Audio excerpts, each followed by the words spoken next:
Esperemos hasta que los demás hermanos se sigan incorporando al culto para dar comienzo. Pues como siempre, están en el mejor sitio que el Señor puede habernos dado la oportunidad este domingo de estar aquí en la iglesia de nuestro Dios para pues alabarle, bendecirle, escuchar el mensaje que el Señor ha puesto en nuestro siervo para que nos enseñe, nos dirija en nuestra vida. Quiero pasar a leerles el Salmo 23. Por reverencia, nos ponemos de pie, por favor.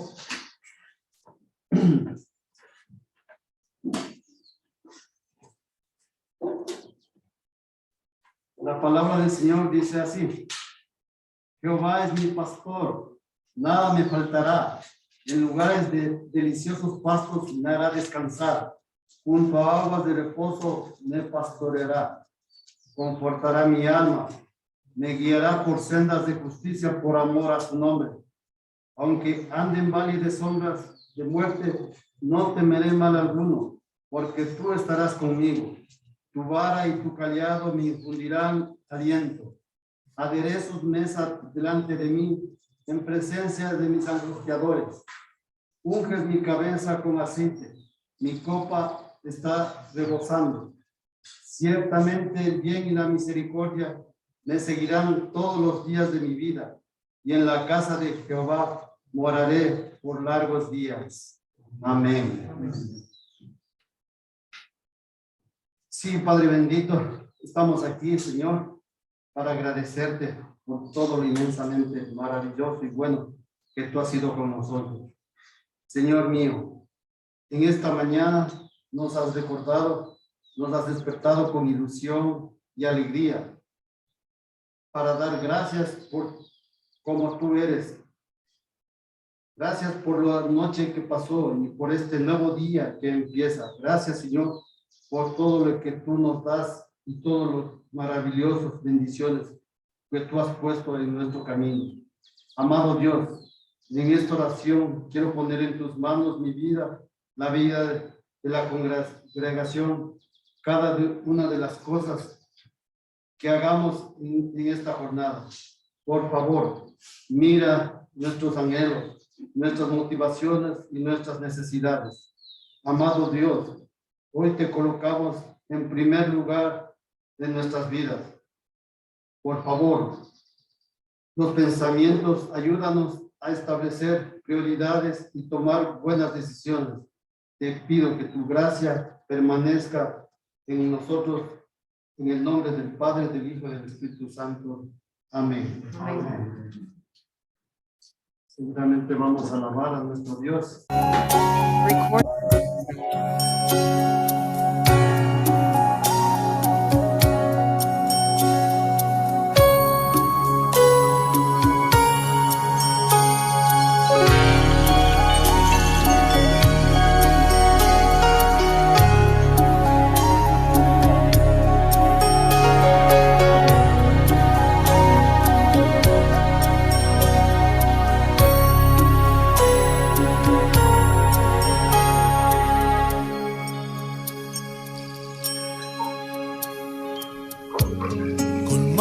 Vacías, vengo a ti, no tengo nada que darte,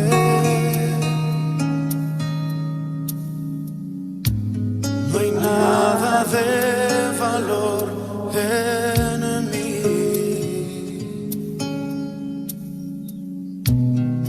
no puedo te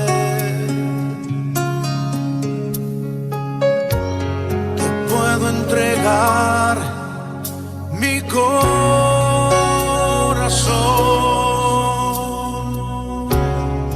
pero está quebrantado. Recíbelo, mi buen pastor. Tú puedes ser restaurarlo.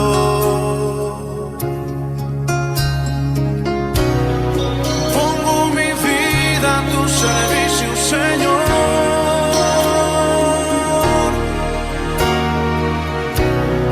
No será mucho, pero la entrego hoy.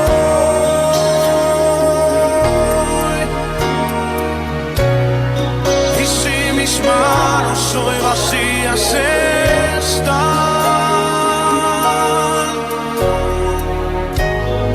puedes llenarlas con tu gran poder y amor. Usa mis manos, Señor.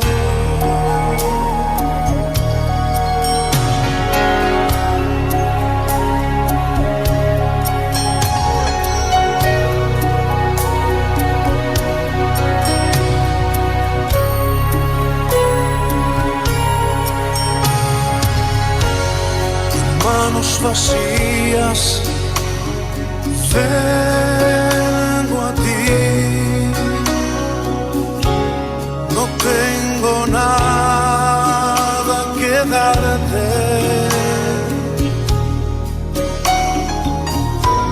No hay nada de valor en mí.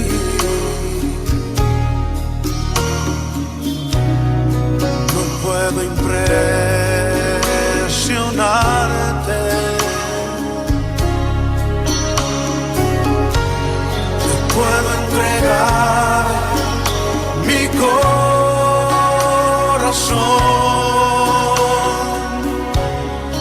pero está quebrantado.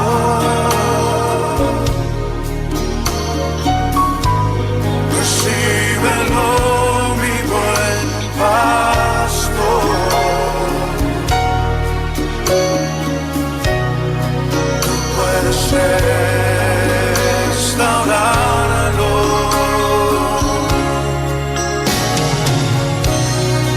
Pongo mi vida a tu servicio, Señor.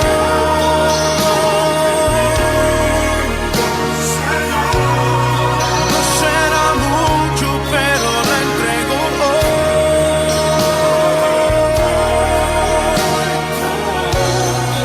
Y si mis manos hoy vacías están,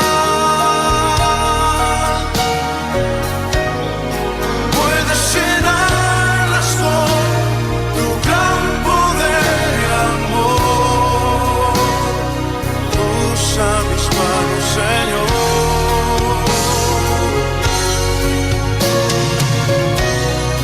Pongo mi vida a tu servicio, Señor.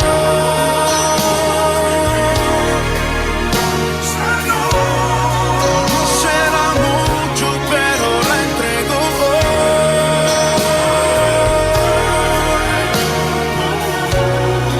Y si mis manos hoy vacías están, puedes llenarlas con tu gran poder y amor. Usa mis manos, Señor.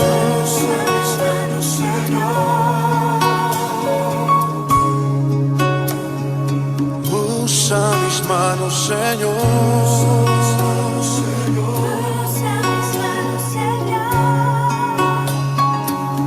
Usa mis manos, Señor.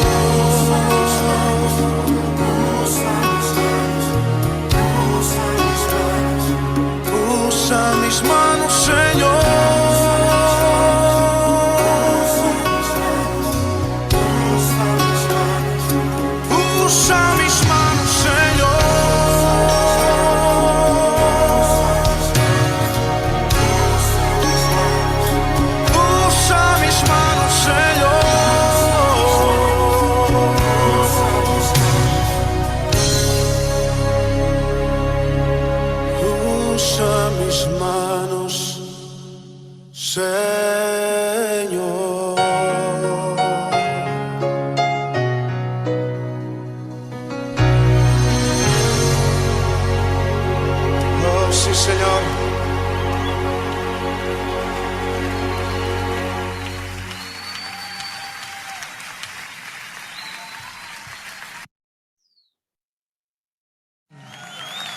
Tú eres el Rey, Señor.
Que tenemos un Dios todopoderoso y grande y majestuoso, nos aprestamos a escuchar el mensaje.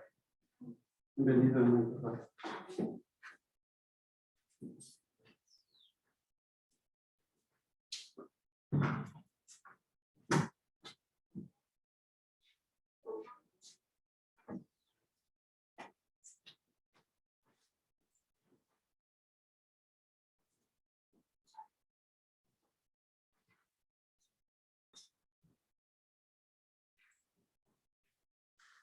Vamos a continuar los estudios bíblicos del día domingo. Vamos a continuar lo que es el libro de los Hechos.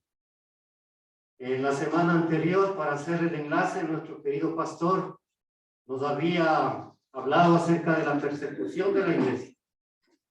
Lo que Pablo había hecho una vez que se inició la iglesia primitiva. Ustedes saben que empezó a extenderse el evangelio del Señor y también hubo detractores. Uno de los principales, Saulo de Tarso. Esto permitió que se cumpla la palabra del Señor cuando dijo de que prediquemos este evangelio en Jerusalén, Judea, Samaria y los confines de la tierra. Pero como siempre, como somos necios, no salían los primeros cristianos de Jerusalén y tuvo que haber esta persecución y se fueron a Judea, se fueron a Samaria y se dispersaron por lo que era el mundo conocido de esa época. También vamos a recordar lo que sucedió con Esteban, el primer mártir cristiano que fue y es un símbolo para nosotros los cristianos. Tuvo su defensa ante los fariseos, ante el concilio, explicó desde la creación del mundo hasta la venida de Jesucristo y les acusó que ellos eran los asesinos de Jesucristo. Esto permitió que se malentonaran los fariseos y al final lo mataron. La ropa de sus asesinos, de los que le lapidaron, pusieron a los pies de Saulo de Tarso. La palabra dice que Saulo consentía con su muerte. Vamos a hablar de Saulo de Tarso. Más que una prédica, vamos a conocer lo que es este famoso personaje. Para nosotros queridos, muy querido. Si hubiese nacido en la época del Antiguo Testamento, Pablo hubiese sido o hubiese estado a la altura de los patriarcas, a la altura de Moisés. Pero nació en el Nuevo Testamento y es el que llevó a la práctica las enseñanzas del Espíritu Santo de toda la doctrina de los cristianos. Es el más grande héroe de la fe para nosotros los cristianos. Entonces solamente vamos a ver parte de su, entre comillas, biografía, no una especie de sermón. Pero vamos a ver quién fue este personaje antes de ser ese héroe de la fe. ¿Qué hizo? Porque si no supiésemos el desenlace de que él aceptó a Jesucristo, no creeríamos que este asesino, este maldito, este que asesinó y mató a la iglesia primitiva, pueda ser el más valioso ejemplar de apóstol y de predicador que hoy tenemos conocimiento. El título que le he puesto a la prédica es de perseguidor a discípulo. Vamos a tratarle a Pablo como las amas de casa lo hacen con la ropa sucia. Primero lo ponen en remojo, lo pasan a la lavadora, lo exprimen, a la secadora, le ponen los papelitos de esos perfumados y así lo vamos a sacar a nuestro querido Pablo o Saulo de Tarso. Vamos a abrir nuestras Biblias en el capítulo, uno de los capítulos más importantes e interesantes que los cristianos tenemos y que le queremos mucho porque es la conversión de Saulo de Tarso, capítulo 9. El capítulo 9 de Hechos, versículos del 1 al 9. Vamos a leer con la intensidad o vamos a aprender cómo el doctor Lucas, que escribió los Hechos, nos relata la conversión de Saulo. Pero antes de eso, mirando los capítulos 12, 28 y 9 también, Saulo repite su conversión. Es ahí la importancia de la conversión de Saulo para nosotros. Hechos tiene 28 capítulos y en 3 capítulos Pablo o Saulo de Tarso nos relata su conversión. Esa es la importancia de este capítulo. En el capítulo 9 la audiencia es como nosotros. El capítulo 12 la audiencia son hebreos, judíos. Y el capítulo 26 la audiencia son romanos.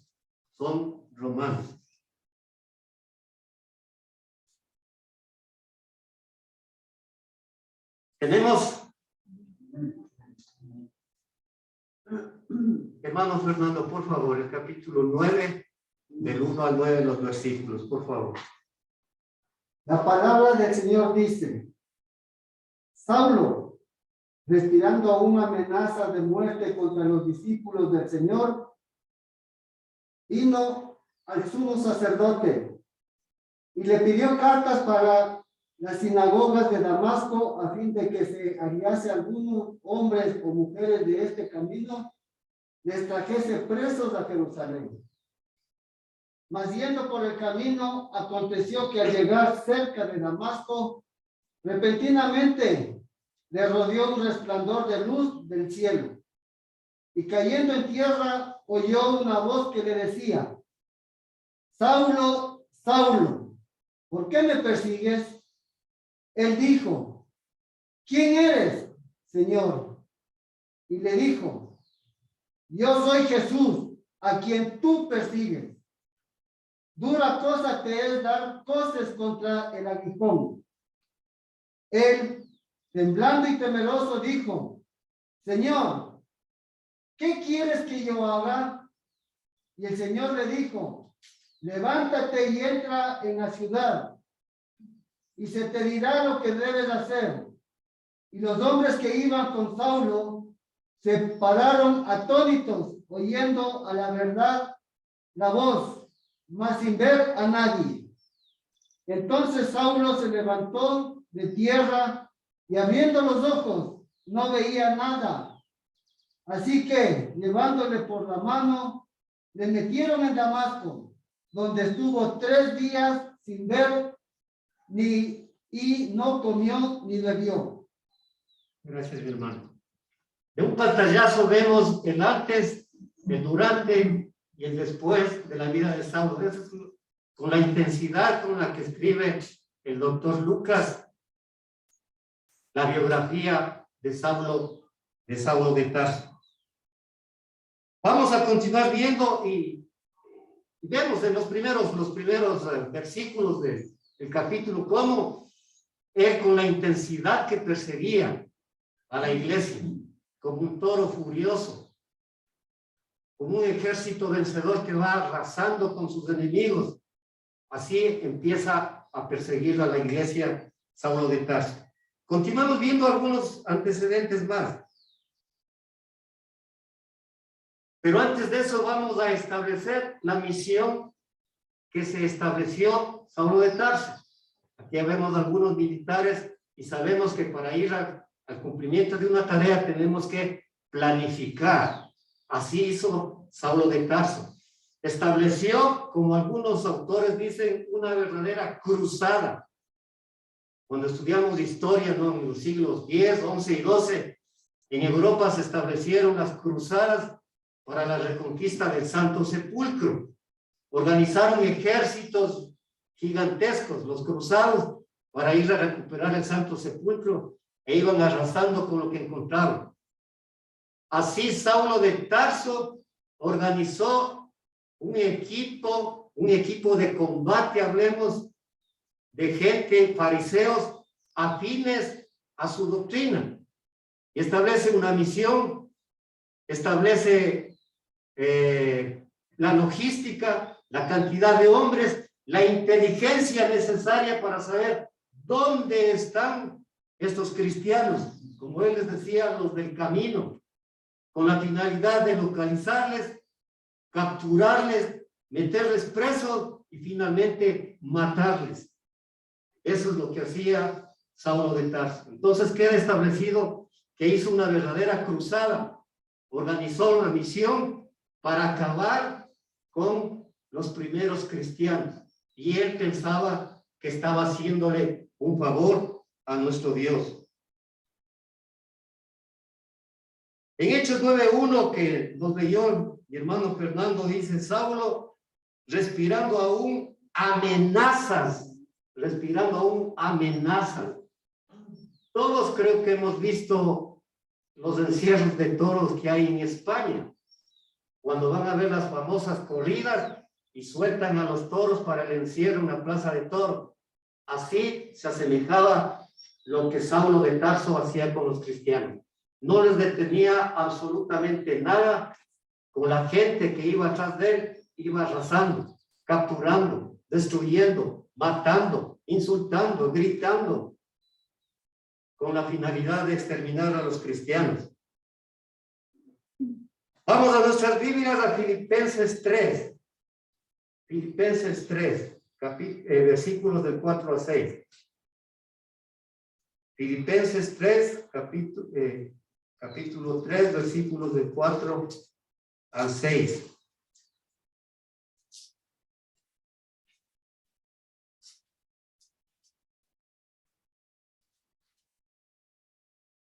Mi hermano Marcelo, por favor.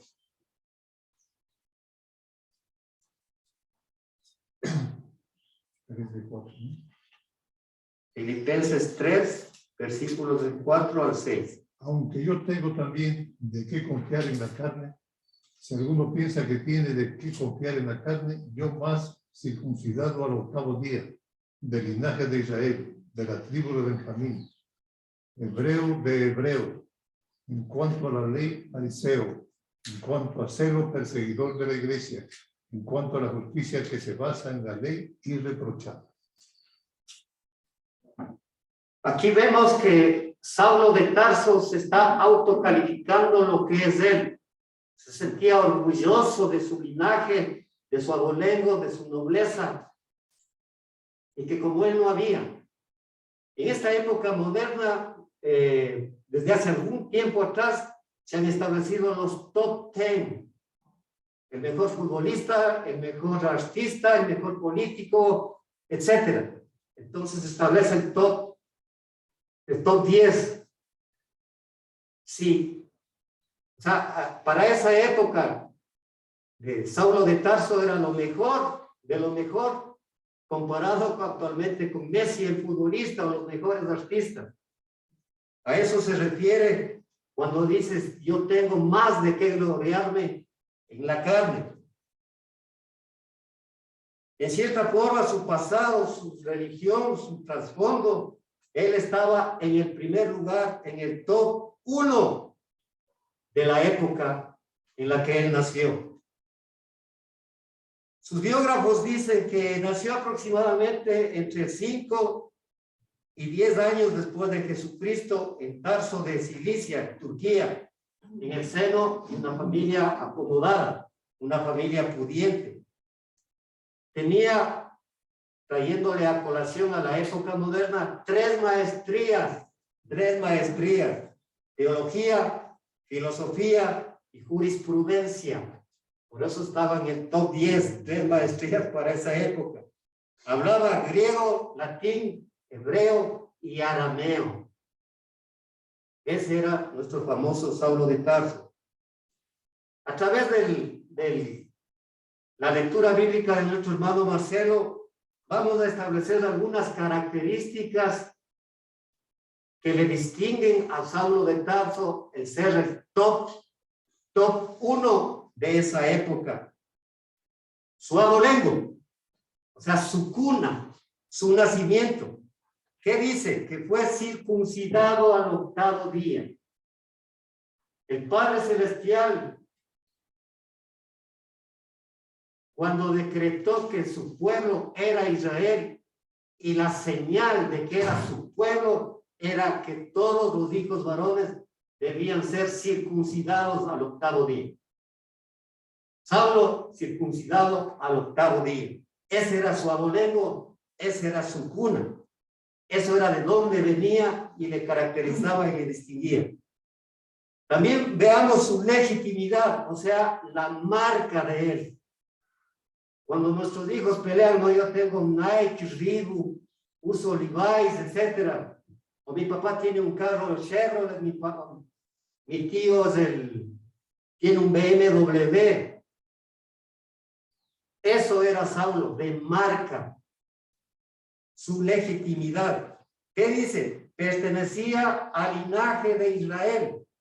Nació judío, no se convirtió en judío, nació en judío. Eso habla de su legitimidad. Es como nosotros diríamos, es de cepa. Un judío de cepa. Como dicen los de liga, liguista de cepa, ¿no? Los barcelonistas, de cepa. de nacimiento, de sangre, su aristocracia, quiere decir su nobleza, sangre azul, era el caballero Saulo de Tarso. Nos dice que es de la tribu de Benjamín, era de la aristocracia de la época. Ustedes saben que también en Israel había clases sociales. Había los reyes, los príncipes, era parte de los príncipes de Israel, Saulo de Tarso, por su nacimiento. Eso quiere decir su aristocracia, de la tribu de Benjamín. Su ortodoxia, o sea, su pureza. Él era hebreo de hebreos, nos manifiesta en la lectura bíblica. ¿Qué significa esto? Que nació hebreo, hablaba hebreo, mantenía las costumbres hebreas, había sido alumno del mejor maestro de la época de hebreo, Gamaliel. Es decir, era un judío por dentro y por fuera. Por eso se jactaba y se enorgullecía de lo que era él. Como él, no había nadie y no se mezcló con nadie. ¿Qué nos dice de su religión? En cuanto a la ley, fariseo. Fariseo. Sabemos que en la época del oscurantismo, cuando en los 400 años de silencio de nuestro Dios se formaron algunas sectas religiosas. Aquí nacieron los fariseos y los saduceos. Pero, entre comillas, lo bueno de ellos es que desde su nacimiento empezaron a estudiar la Biblia, el Pentateuco, lo que se conocía en esa época.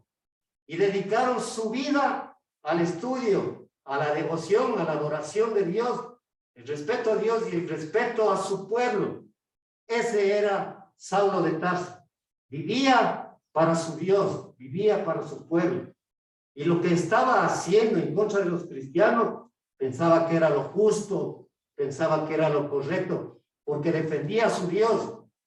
Y viene otro Dios, con otra naturaleza, con otras doctrinas, a suplantarle a Jehová de los ejércitos. Había que exterminar. En cuanto a celos, ¿qué nos dice? Perseguidor de la iglesia.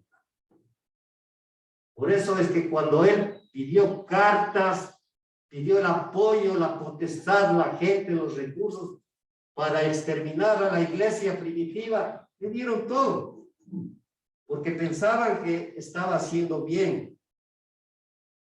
Sentía viva pasión por desarrollar esta actividad. Lo transformó en un estilo de vida, la persecución a los cristianos. En cuanto a la justicia, que era la ley, él se consideraba irreprensible. Él era el correcto. Esto era Saulo de Tarso, dicho por él mismo y por algunos biógrafos. Este individuo es el que nosotros ahora respetamos, queremos, le queremos mucho. 21 siglos de la doctrina que el Espíritu Santo le dictó a través de él para hacer lo que nosotros somos ahora, pero tiene sus antecedentes nefastos, negros, crueles. Entonces, al mirar estos antecedentes, no es extraño que Saulo, por su celo, por su fe, él fuese un perseguidor del cristianismo. Nada quería antes de su religión, nada después de su Dios, de Jehová de los ejércitos, que tenía razón de perseguir a esta secta denominada los del camino, los cristianos. Ahora vamos a ver cómo era el modo de actuar en la persecución a la iglesia. Hemos visto las características de él como persona. Ahora, ¿cómo actuaba? ¿Cómo perseguía? ¿Cómo capturaba?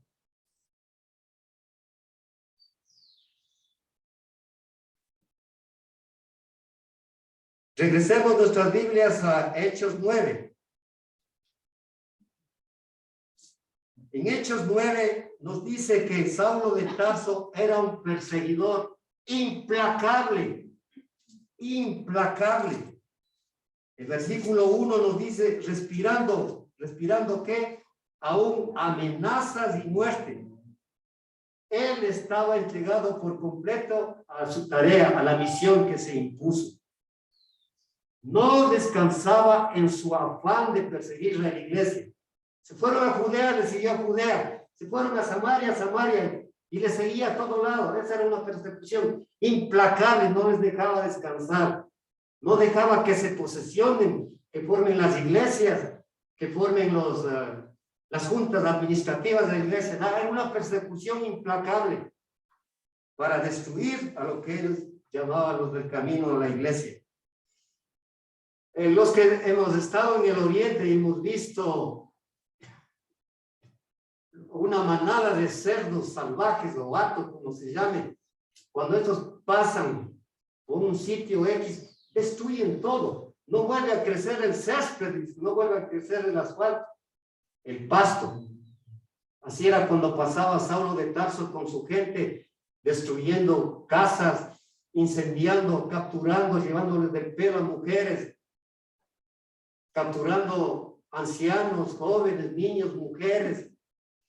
Era una persecución implacable. Entrando casa por casa, arrastraba a hombres y a mujeres y los entregaba y metía en donde, en la cárcel. Posteriormente los ejecutaban. Dicen algunos tratadistas de que cuando Saulo de Tarso se iba a dormir, no lo hacía, no dormía. Se pasaba pensando, craneando cómo mejorar la captura, la persecución, el encarcelamiento y el asesinato de los cristianos. Ese era su estilo de vida. Y yo lo exagero un poco más y me voy a la época de los nazis. En la solución final que buscaron los nazis para destruir a los judíos. Recordemos que primeramente les mataban fusilándoles con disparos. Pensaron que un cartucho era de mucho valor para matar a un judío. ¿Y qué solución buscaron para reemplazar la munición? Hicieron esos grandes furgones, prendían el motor, les encerraban a los judíos con el escape en el interior del furgón y los mataban asfixiando. Pero costaba mucho combustible. Entonces se pasaban craneando en cómo matar, ahorrando dinero, las cámaras de gas. Y así fue Saulo de Tarso, que manifiestan que se pasaba pensando, no dormía, en cómo mejorar la captura y la destrucción de la iglesia primitiva. Dice que fue violenta. En Hechos 26:11. Hechos 26:11, les leo. Y muchas veces castigándolos en todas las sinagogas, los forcé a blasfemar y enfurecido sobremanera contra ellos los perseguí hasta las ciudades extranjeras. Esto es lo que manifiesta Saulo de Tarso. Entonces vemos, mis queridos hermanos, la fuerza de cómo él accionaba, como un huracán, cómo arrasaba, cómo capturaba, cómo encarcelaba. Y no importaba si eran hombres, mujeres, niños, ancianos, igual les capturaba. No respetaba nada. Era violento. Regresemos a Hechos 9:2, veremos que su persecución también fue premeditada. No fue al azar. No vemos en ningún lugar de la Biblia, en los Hechos, de que los fariseos, los sumos sacerdotes, organizaron la persecución, planificaron, le llamaron a Saulo a decir, hazte cargo de la persecución. No, fue premeditado por Saulo. Él organizó la misión, él organizó esta cruzada. Hay un dicho en el ejército que dice, el soldado ni se niega, ni se presta. Entonces, cuando hay una misión para un soldado, el comandante establece un listado de oficiales y de tropa, y después les llama, les da la misión y les manda a cumplir. Aquí Saulo no. no esperó a que le llamen, no, él mismo planificó, él mismo dijo como, aquí hay algunos maestras, profesoras, el típico, yo señorita. Él se ofreció a todo. Y él no dijo, ahora no voy a perseguir. Él iba adelante de esa gente a destruir a los cristianos. Entonces fue premeditada, no fue al azar. Él, como les digo y les repito, fue un estilo de vida de perseguir a los cristianos, lo que hizo Saulo de Tarso. Y pidió cartas para las sinagogas de Damasco. Nuestro pastor la semana anterior ya nos enseñó de que en Jerusalén ya estaba devastado, ya no había cristianos. Pero no le bastó con acabar con los cristianos de Jerusalén. Damasco queda aproximadamente a 250, 300 kilómetros al norte de Jerusalén. 10 días de camino. Cruzando el desierto, el polvo, el hambre, la sed, el frío en las noches. No le importó absolutamente nada. Quería cumplir la tarea que supuestamente Dios le impuso, Jehová de los ejércitos, para destruir a los cristianos. También dice que la persecución de Saulo de Tarso a los cristianos era injuriadora. En Primera de Timoteo 1:13, Primera de Timoteo 1:13 nos dice, habiendo yo sido antes blasfemo, perseguidor e injuriador. Todos sabemos lo que significa blasfemo, chismoso, boca sucia. Solo trasladémonos momentáneamente cuando le capturaron en Getsemaní a Jesucristo. Los que vimos la película de Mel Gibson, La Pasión de Jesucristo, vemos cómo le insultaron, le golpearon, le patearon, le escupieron. Si Saulo de Tarso quería la muerte de los cristianos, ¿se imaginan con qué lenguaje blasfemo se refería cuando les capturaba? Ancianos, mujeres, niños, no les importaba. Presos para después exterminarles. Entonces era injuriadora.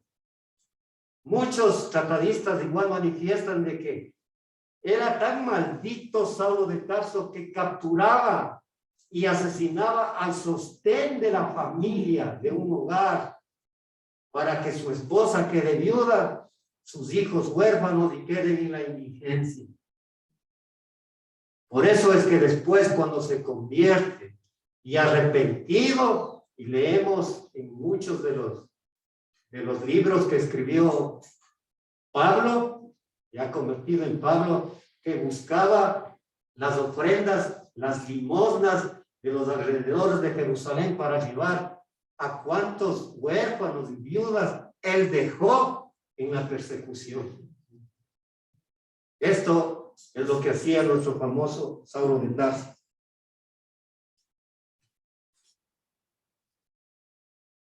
Entonces, si no supiésemos el desenlace, yo no se me viene a mi cabeza cómo un individuo de esta calaña, de esta ralea, un maldito perseguidor de la iglesia, pueda transformarse en lo que se transformó. Solo una cosa puede hacer: la gracia del Padre Celestial. Y hacer un símil a nuestra vida. Nosotros fuimos un Saulo de Tarso. Nosotros perseguimos a la iglesia, no en el sentido de Saulo de Tarso. Pero el que no es conmigo, contra mí es, dice la palabra. Y si no hicimos nada a favor de la iglesia, también fuimos perseguidores de la iglesia. Y la gracia de Dios nos tiene aquí. La gracia de Dios nos abrió el camino a la patria celestial. Pasemos a ver ahora los acontecimientos de la conversión de Saulo. Vamos a considerar los versículos de 3 al 9 de Hechos 9. el capítulo que se refiere a la conversión de Saulo. Un verdadero milagro de la gracia de Dios. La palabra en Romanos 3:11 nos dice, no hay quien busque a Dios, no hay ni uno. Yo no le busqué a Dios. Dios me buscó a mí. Dios nos busca a todos. Y más aún cuando todavía pecamos, nos tratamos de esconder, tratamos de huir. Y Él está siempre atrás. Él nos busca. La gracia de Dios es lo que nos libra y nos salva y nos lleva al arrepentimiento. Vamos a observar el momento decisivo en la vida de Saulo de Tarso, cuando llega al punto culminante que llamamos los cristianos, los militares, o al punto de quiebre que llaman los tenistas, cuando ya el jugador está por perder, cuando el ejército ya está por conquistar al enemigo, y ahora aquí Saulo está a punto de caer vencido por el Señor de señores, el Rey de reyes, que nunca debió haber osado poner ni siquiera la vista sobre él. Pero como sabemos, la soberanía del Padre Celestial, Él todo perdona. Saulo de Tarso fue planificado desde antes de la creación del mundo, que sea un apóstol del Señor Jesús y un guía para nosotros. El versículo 3 nos habla de la iluminación de parte de Dios.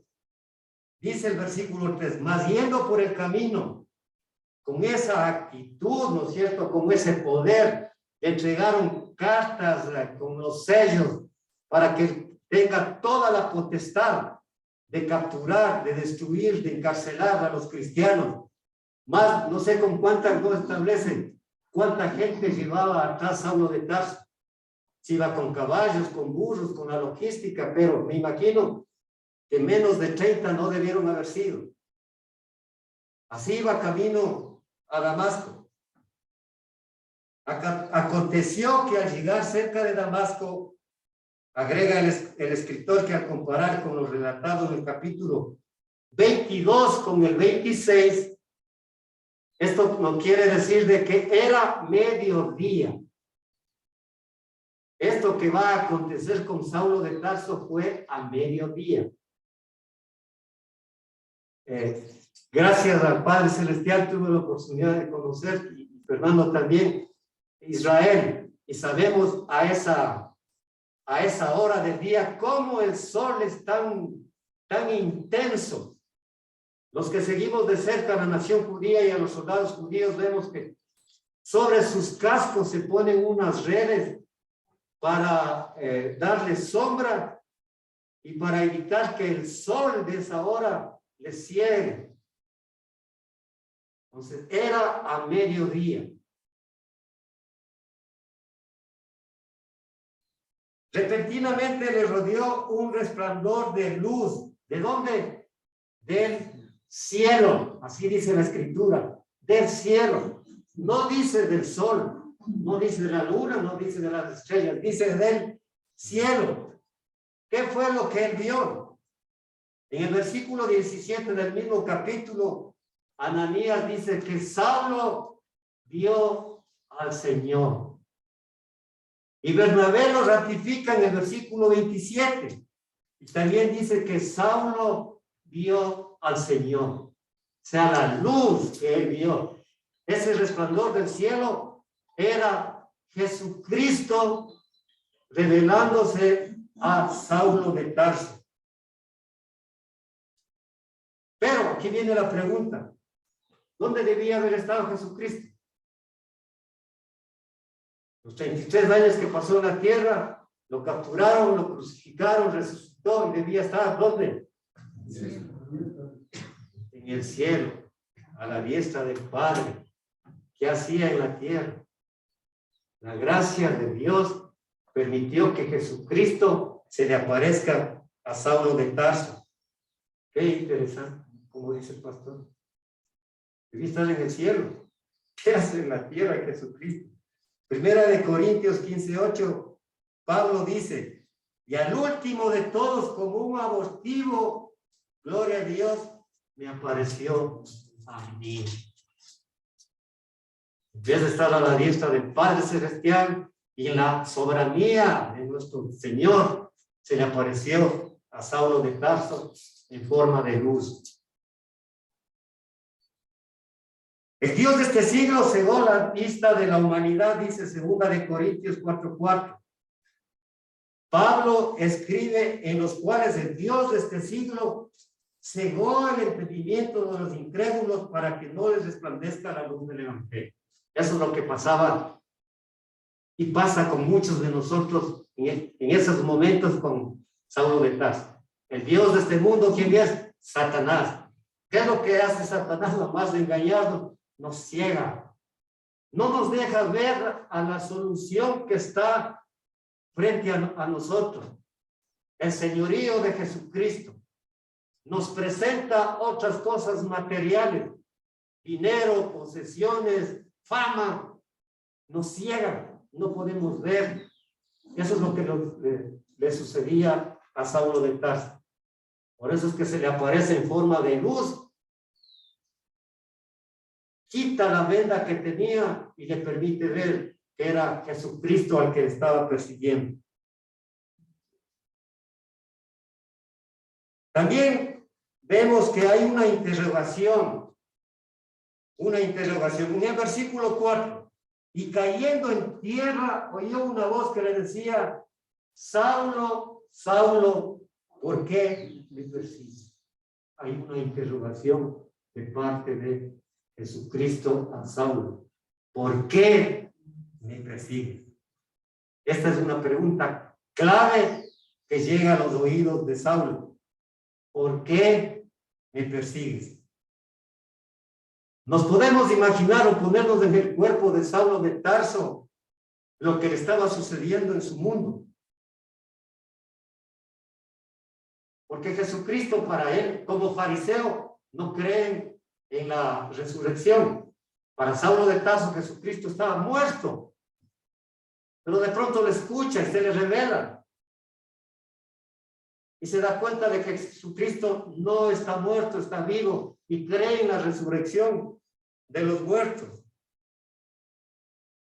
Ahora Saulo entiende que toda la misión, todo el proceso de querer destruir a los cristianos, a la iglesia primitiva estaba en contra de Jesucristo. Otro dato interesante que nos ratifica que fue Jesucristo el que se le apareció a Saulo está en Hechos 26:14. ¿Qué dice? Y decía en lengua hebrea. O sea, lo que Jesucristo conversaba con Saulo, o le dijo en lengua hebrea. Esto ratifica que era Jesucristo el que le estaba hablando, para que no existan dudas. Hay una segunda interrogación en el versículo 5. Aunque a esta altura, como decimos, a esta altura del partido, Saulo de Tarso sabía que era Jesucristo el que estaba hablando con él, el que se le apareció. Sin embargo, en el versículo 5 le dice: ¿quién eres, Señor? ¿Quién eres, Señor? Le pregunta Saulo. Yo soy Jesús, a quien tú persigues. Increíble. A este momento en esta actividad, que debe haber sido, no sé si un siglo, o le pasó rápido a Saulo de Tarso, reconoce el señorío de Jesucristo. Y en esta iglesia, familia cristiana de la comunidad, aprendimos lo que es el ser el Señor. En esa época de los romanos, el Señor solo era el emperador y parte de la élite de los romanos, que tenían el poder y controlaban quién vivía y quién moría y todos los recursos. Aquel que no reconocía como Señor al emperador lo mataba. Aquí Saulo de Tarso reconoce el señorío de Jesucristo al decirle Señor. Vámonos momentáneamente a Filipenses 2, 9, 11. Filipenses 2, 9 al 11. Aquí ya Pablo nos da la más grande lección a los cristianos sobre el señorío de Jesucristo. Tenemos Filipenses 2, de 9 al 11. Les leo, hermanos. Por lo cual Dios también le exaltó hasta lo sumo y le dio un nombre que sobre todo nombre, para que en el nombre de Jesús se doble toda rodilla que está en los cielos, en la tierra y debajo de la tierra, y toda lengua confiese que Jesucristo es el Señor, para gloria de Dios Padre. Pero el Señor, ¿de qué? Cuando nos preguntan, ¿es Jesucristo tu Señor? Sí, todos contestamos, sí, Jesucristo es mi Señor, pero ¿Señor de qué? Y aprendimos las 5 cosas que debemos saber de memoria. Si Jesucristo es el Señor de mi vida, es el Señor mío, debe ser el Señor de mi vida, de mi voluntad, de mi tiempo, de mis recursos y de mi hogar. Ahora ya tenemos un nuevo amo, un nuevo Señor. Y tenemos la facultad de reclamarle al Padre Celestial, a nuestro nuevo amo, que nos guíe, que nos oriente, que nos cuide, que nos satisfaga nuestras necesidades. Y más que nada nos enseñó a depender de su voluntad. ¡Qué bueno! Esto nos enseñó Saulo ya aquí en su conversión, el señorío de Jesucristo. Continuemos. Le dice Saulo, Señor, voy a Damasco. Señor, voy a Damasco. En el versículo 5, Jesucristo le dice, Saulo, Saulo, dura cosa te dar cosas contra el aguijón. Esto quiere decir, Saulo, yo te planifiqué antes de la creación del mundo. Saulo, te entretejí en el vientre de tu madre. Saulo, te vine a hacer. Vi tu niñez, tu juventud, tu adolescencia. Sé lo que estás pensando. Sé lo que hiciste. Sé lo que hiciste con mis hijos. Sé lo que pasó con Esteban. Y me dices, voy a Damasco. Conozco. Me imagino que Jesucristo se rió al saber los planes de Saulo de Tarso.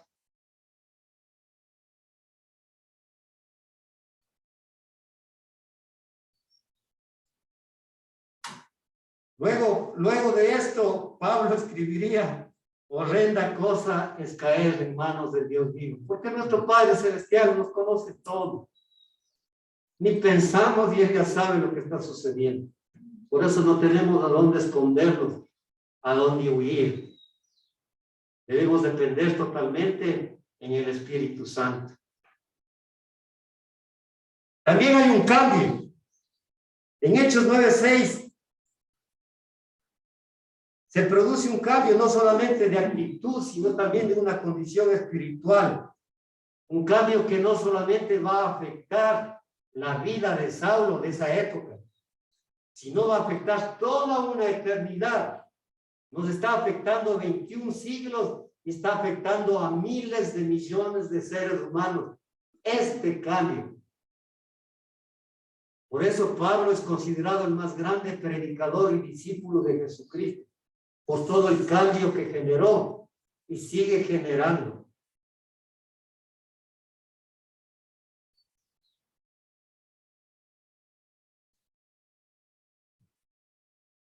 Temblando y temeroso le dice ahora, Señor, ¿qué quieres que yo haga?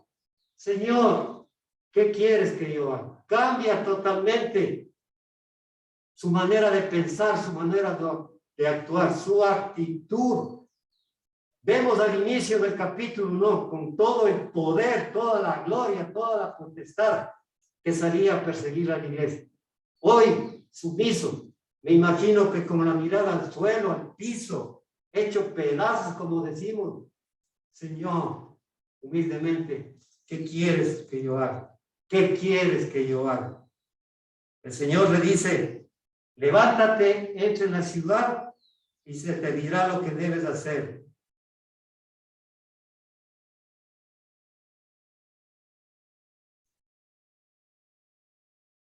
En 2 Corintios 5:17, que debe ser parte de nuestro himno nacional, ¿no es cierto?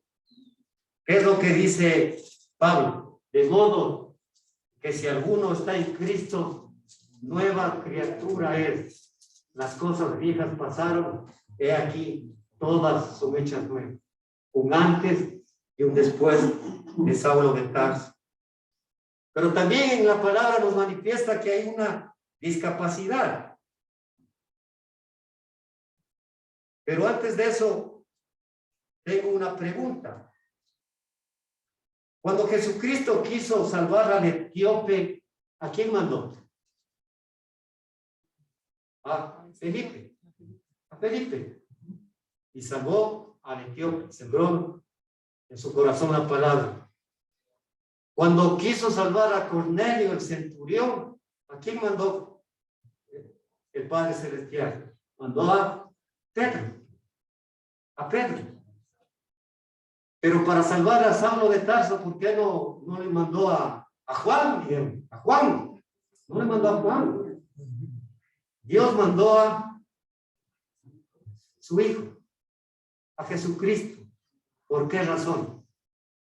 Porque estaba previsto de antemano que Saulo sea un apóstol. Sabemos que Jesucristo escogió 12 apóstoles. Judas el traicionó, quedaron 11. Nombraron a Matías, pero Matías parece que no cumplió los requisitos y no asoma Matías más en la Biblia. Entonces quedó pendiente el 12º apóstol. Pero para ser apóstol de Jesucristo debía reunir algunos requisitos. Haber sido escogido por Jesucristo, haber sido enseñado por Jesucristo y haber visto a Jesucristo resucitado. Pablo no tenía estas condiciones. Por eso es que se aparece Jesucristo a Saulo, le escoge a Saulo, le enseña y le capacita a Saulo, y Saulo le ve resucitado al Señor. Por eso es que se le aparece y se convierte en nuestro apóstol, no como las famosas iglesias actuales, en donde hay los apóstoles. Bueno. Versículo 8. Entonces Saulo se levantó de tierra y abriendo los ojos no veía a nadie. Así que llevándole por la mano lo metieron en Damasco. Increíble. No, con todo lo que él iba caminando en caballo, en burro, lo que sea, con toda la potestad, las leyes, este rato, me imagino que se levantó, no pudo caminar, se cayó, se arrastró en el suelo. Me imagino que se le fueron lágrimas al saber todo el poder que tenía, ahora hecho pedazos. No era nadie, era un ser humano insignificante que se arrastraba en el suelo. Tuvieron que tomarle de la mano y meterle a una casa. Eso es lo que sucedió con Saulo de Tarso. El pastor la semana anterior nos decía, cuando nuestro Dios nos llama a las buenas o a las malas. Yo les sé decir a las difíciles. No esperemos ni las malas ni las difíciles, siempre a las buenas. A Saulo le dio contra el suelo. Versículo 9 dice, estuvo 3 días sin ver y no comió ni bebió. ¿Qué estaba haciendo? Ayunando. No estaba ayunando. Es lo que sucedió con nosotros en esta época de pandemia. Nuestro Dios nos encerró a reflexionar, a recapacitar, a replanificar nuestra vida con respecto a nuestro Dios, a nuestros hogares, a nuestra esposa, a nuestros hijos. Eso es lo que estaba sucediendo con Saulo de Tarso. Todo su mundo, toda su vida, la persecución, los asesinatos, las capturas deben haber estado pasando por su cabeza. me imagino que lloraba y lloraba y lloraba al darse cuenta de que perseguía a Jesucristo, al Señor de señores. Su pensar ahora, en este momento que estaba reflexionando, era si era salvo, si era un hijo de Dios, como lo haríamos nosotros después de estar encerrados con todos nuestros pecados, nuestras mentiras, engaños, robos, adulterios, y se nos aparece Dios. Esto es lo que reflexionaba. Con todo mi pasado, Saulo decía, ¿podré ser hijo de Dios? ¿Podré ser salvo? Y mis hermanos, la gracia de Dios le tocó a Pablo. En 1 Corintios 15:10 dice, por la gracia de Dios soy lo que soy. El que escribió todo lo puedo en Cristo que me fortalece. Ya no vivo yo, ya Cristo vive en mí. Manifiesta ahora que su único afán y motivo es seguir al Señor Jesucristo. Es seguir al Señor Jesucristo. Saulo de Tarso, de perseguidor a predicador, a Pablo el discípulo. Alabado sea el nombre del Señor. ¿Cuál es nuestra lección, mis queridos hermanos? Decirle a Jesús a partir de este momento y todo el tiempo que podamos, Señor, ¿qué quieres que yo haga? Amén, hermanos. Amén. Que nuestro Padre Celestial nos siga bendiciendo. Muchas gracias.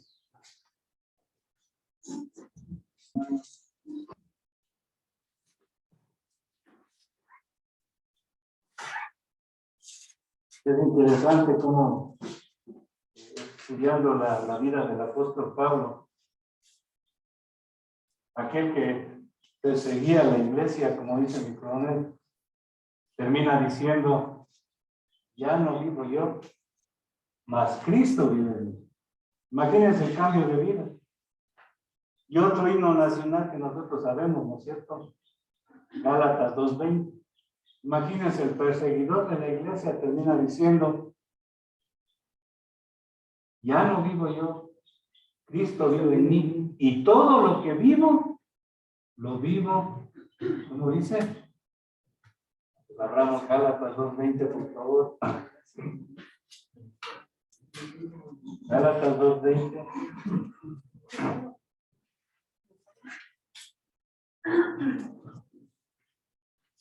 Este Pablo de Tarso que dice, para mí el vivir es Cristo y morir es ganancia.